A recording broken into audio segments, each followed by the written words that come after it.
இறைவனுடைய சாந்தியும் சமாதானமும் நம் அனைவர் மீதும் நிலவட்டுமாக. இந்த ரீலில் வந்து 2 நூல்களை வந்து அறிமுகப்படுத்தலாம் என்று நினைக்கிறேன்.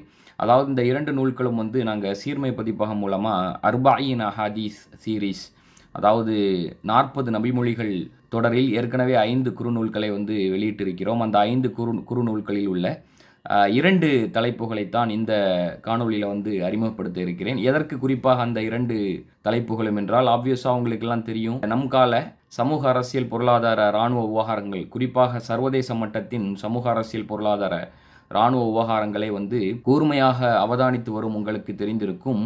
இன்றைய தேதியில், அதாவது கடந்த 2 நாட்களில் மட்டும் 24 மணி நேரத்தில் வந்து தொடர்ச்சியாக இஸ்ரேலிய இராணுவம், குறிப்பாக இஸ்ரேலினுடைய விமானப்படை வந்து 24 ஹவர்ஸில் வந்து 4 இடங்களில் வந்து தொடர்ச்சியாக குண்டுமழை பொழிந்திருக்கிறது, தாக்குதல் தொடுத்திருக்கிறது. அதாவது யமன், சிரியா, லெபனான், பாலஸ்தைன், சரிங்களா? 4 இடங்கள்: யமன், சிரியா, லெபனான், பாலஸ்தைன். ஸோ அப்போ இந்த லெபனான், சிரியா, பாலஸ்தைன் இந்த 3 பகுதிகளையும் உள்ளடக்கிய அன்றைய பகுதியைத்தான் அஷாம் என்று சொல்லுவோம். ஹிஸ்டாரிக்கல் அஷாம் என்பது வெறுமனே சிரியா மட்டுமல்ல, contemporary Syria, Lebanon, Jordan, Palestine ஆகிய நிலப்பகுதிகளை உள்ளடக்கிய ஒரு பரந்த நிலப்பரப்பு தான் அஷாம். அதுபோல் யமன். ஸோ இந்த ஒரு தாக்குதலை வந்து உடனுக்குடன் கேள்விப்பட்டவுடன், அதாவது ஒரு புறத்தில் வந்து யமன், சிரியா, லெபனான், பாலஸ்தைன் வந்து இஸ்ரேலால் தாக்குதலுக்கு உள்ளாகிறது. ஏனென்றால் இஸ்ரேலினுடைய பயங்கரவாத செயலையும் அடக்குமுறையையும் ஆக்கிரமிப்பையும் தொடர்ச்சியாக காத்திரமாக பல்வேறு மட்டங்களில் எதிர்த்து கொண்டு வருபவர்கள் வந்து இந்த 4 நாட்டில் உள்ள எதிர்ப்பு போராட்ட குழுக்கள் தான். ஸோ அப்போ இந்த 4 நாடுகளும் வந்து தொடர்ச்சியாக ஒரு புறம் தாக்குதலுக்கு உள்ளாகி கொண்டிருக்க, மற்ற சோகால்டு முஸ்லீம் அரப் கண்ட்ரிஸ் வந்து சேஃபர் ஜோனில் இருக்குது. எந்த விதமான தாக்குதல்களுக்கும் இவர்களால் உள்ளாகவில்லை. அதுக்கு வந்து பல காரணங்கள் இருக்குது. அந்த காரணங்களை வந்து விலாவரியாக அந்த காணொலியில் வந்து விளக்க முடியாது. சுருக்கமாக சொல்லப்போனால், அமெரிக்கா இஸ்ரேலினுடைய கைப்பாவைகளாக அவர்களுடைய நலன்களுக்கு திரைமறைவில் வந்து உதவி கொண்டும் அவர்களுடைய செயல்பாடுகளையும் காரியங்களையும் அந்த நிலப்பகுதிகளில் வந்து இலகுவாக்கி கொண்டும் இருக்கிறார்கள், சரிங்களா? அவர்களுக்கு எதிராக போராடவில்லை, தங்களுடைய சொந்த முஸ்லீம் சகோதர சகோதரிகளை கொன்று கொண்டிருக்கும் பயங்கரவாத செயலுக்கு எதிராக எந்த நடவடிக்கையும் எடுப்பதில்லை என்பதை தாண்டி, இந்த சோகால்டு முஸ்லீம் அரப் லீடர்ஸ், நயவஞ்சக சோகால்டு முஸ்லீம் தலைவர்கள் வந்து அவர்களுக்கே வந்து திரைமறைவில் வந்து உதவி செய்து கொண்டிருக்கிறார்கள் அப்படிங்கிறத வந்து நம்மளால் பார்க்க முடிகிறது. பல்வேறு விவகாரங்கள், பல்வேறு விஷயங்களில் எல்லாமே எக்ஸ்போஸ் ஆகிட்டு ஆதாரபூர்வமாக. ஸோ அப்படிங்கிற ரீதியில் இந்த ஒரு விஷயத்தை வந்து நம்ம வந்து தொடர்ச்சியாக அவதானித்து வந்த பொழுதும், அதுபோல் கடந்த 2-3 நாட்களாக, குறிப்பாக சையத் ஹசன் நஸ்ருல்லா அவர்களுடைய ஷஹாதத்தின் பிற்பாடு தொடர்ச்சியாக இந்த 4 பகுதிகளிலும் மட்டும் இஸ்ரேல் வந்து தொடர்ச்சியாக தாக்குதல் தொடுத்து கொண்டிருக்கிறது அப்படிங்கிற நியூஸ் இன்ஃபர்மேஷன்ஸை வந்து கேள்விப்பட்ட பொழுதும் உடனுக்குடன் வந்து நமக்கு ஒரு ஹதீஸ் வந்து நினைவுக்கு வந்தது. அதாவது ரசூலுல்லாஹி ஸல்லல்லாஹு அலைஹி வஸல்லம் வந்து அஷாமுக்காகவும் யமனுக்காகவும், அதாவது நான் ஏற்கனவே சொன்ன மாதிரி அஷாம் என்பது சமகால சிரியா, ஜோர்டான், லெபனான், பாலஸ்தைன் பகுதிகளை உள்ளடக்கிய பரந்துபட்ட நிலப்பரப்பு. ஸோ அந்த நிலப்பரப்புக்காக நபிகளார் ஸல்லல்லாஹு அலைஹி வஸல்லம் துவா கேட்டதும் அதுபோல் யமன் பிரதேசத்துக்காக நபிகளார் துவா கேட்டதும் தான் நம்மளுடைய சிந்தையை உடனுக்குடன் நெருடியது. அப்படி ஒரு ஹதீஸ் இருக்குது. அதாவது அல்லாஹும்ம பாரிக் லனா ஃபி ஷாமினா, அல்லாஹும்ம பாரிக் லனா ஃபி யமனினா அப்படின்னு. யா அல்லாஹ், ஷாம் பிரதேசத்தின் மீது அருள் புரிவாயாக, யமன் பிரதேசத்தின் மீது அருள் புரிவாயாகன்னு. அப்போ சுற்றி இருந்தவர்கள் கேட்டார்கள், யா ரசூலல்லாஹ் ஃபி நஜிதினா, எங்களுடைய நஜிதுக்காகவும் துவா செய்யுங்கள்னு. ரசூலுல்லாஹ் ஸல்லல்லாஹு அலைஹி வஸல்லம் துவா செய்யவில்லை. 2 முறை கேட்ட பிறகும் துவா செய்யவில்லை. 3வது முறை நபிகளார் ஸல்லல்லாஹு அலைஹி வஸல்லம் சொல்றாங்க, ஹுனாலிக ஸலாஸிலு வல் ஃபித்தன் வபிஹா அவ் கால மின்ஹா யஹ்ருஜு கர்ன ஷைத்தான் அப்படின்னு சொல்லிட்டு சொல்றாங்க. இது வந்து நஜிது பகுதியை குறித்து சொல்றாங்க.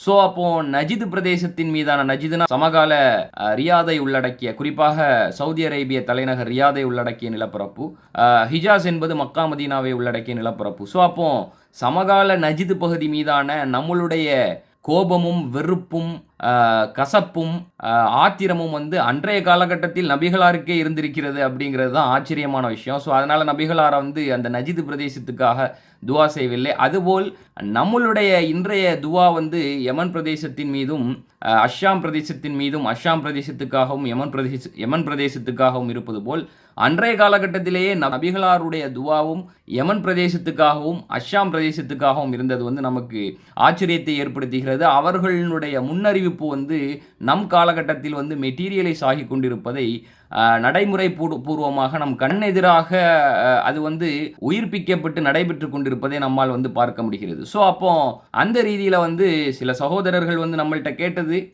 அஷாம் பிரதேசத்துக்காகவும், குறிப்பாக சிரியா, லெபனான், பாலஸ்தைனுக்காகவும் யமன் பிரதேசத்துக்காகவும் நபிகளார் ஸல்லல்லாஹு அலைஹி வஸல்லம் செய்த முன்னறிவிப்புகளை உள்ளடக்கிய தொகுப்பு இருக்கிறதா அப்படின்னு சொல்லிட்டு கேட்டாங்க.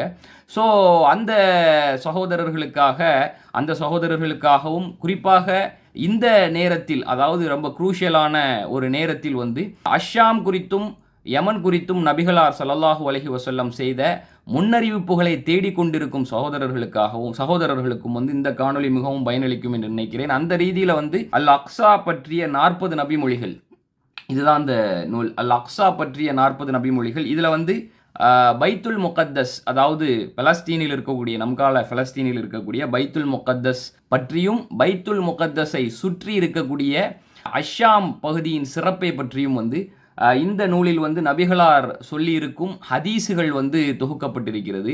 சரிங்களா? இது வந்து 40 ஹதீஸுகளை உள்ளடக்கிய ஒரு தொகுப்பு. அதாவது மஸ்ஜித் அல் அக்ஸா பற்றிய 40 நபிமொழிகள். அடுத்த நூல் என்னன்னு பார்த்தீங்கன்னா அஷாம் பற்றிய 40 நபிமொழிகள். அஷாம் பற்றிய 40 நபிமொழிகள், அதாவது சமகால சிரியா, லெபனான், பாலஸ்தைன் பகுதிகளுக்காக நபிகளார் முன்னறிவிப்பு செய்த ஹதீஸுகளை 40 ஹதீஸுகளை உள்ளடக்கிய தொகுப்பு தான் இந்த அஷாம் பற்றிய 40 நபிமொழிகள். இந்த 2 நூல்களையுமே வந்து நாங்கள் சீர்மை மூலமாக, அதாவது ரமீஸ் பிலாலி மொழிபெயர்ப்பில் எனது செம்மையாக்கத்தில் சீர்மை பதிப்பகம் மூலமாக வெளிவந்திருக்கிறது. அர்பாயின் ஹதீஸ் தொடர் 2வது நூல் இது. அர்பாயின் ஹதீஸ் தொடரில் 3வது நூல் இந்த நூல்.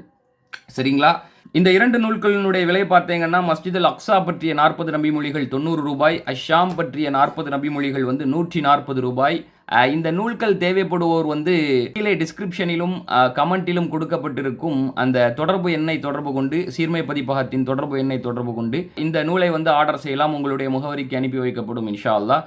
நிச்சயமாக வாசியுங்கள், அவசியம். அதுவும் இந்த சூழலில் வந்து இந்த நூல்கள் வந்து இன்றியமையாத வாசிப்போம். நபி ஸல்லல்லாஹு அலைஹி வஸல்லம் பற்றிய முன்னறிவிப்பின் ஹதீஸுகளை தெரிந்து கொள்வதற்கு அஷாம் பற்றிய 40 நபிமொழிகள் வந்து 123 பக்கங்கள், மஸ்ஜித் அல் அக்ஸா பற்றிய 40 நபிமொழிகள் வந்து அதாவது 80 பக்கங்கள் வருது. இந்த 2 நூல்களிலும் இருக்கும் ஹதீஸுகளை வந்து குறிப்பாக இந்த 2 நூல்களிலும் உள்ள ஹதீஸுகளில் செலக்டிவாக நான் தெரிவு செய்து 2 காணொளிகள் பேசியிருக்கிறேன். அதாவது மஸ்ஜித் அல் அக்ஸாவின் சிறப்புகள் பற்றி நபி ஸல்லல்லாஹு அலைஹி வஸல்லம் அப்படிங்கிற ஒரு காணொளியும், அது மாதிரி அஷாமுக்கு நபிகளாரின் நற்செய்தி அப்படிங்கிற தலைப்பில் ஒரு காணொளியும் நான் என்னுடைய யூடியூப் சேனலில் பேசியிருக்கிறேன். அந்த 2 காணொளிகளினுடைய லிங்க்கும் வந்து கமெண்ட்ஸிலும் டிஸ்கிரிப்ஷனிலும் இருக்கிறது.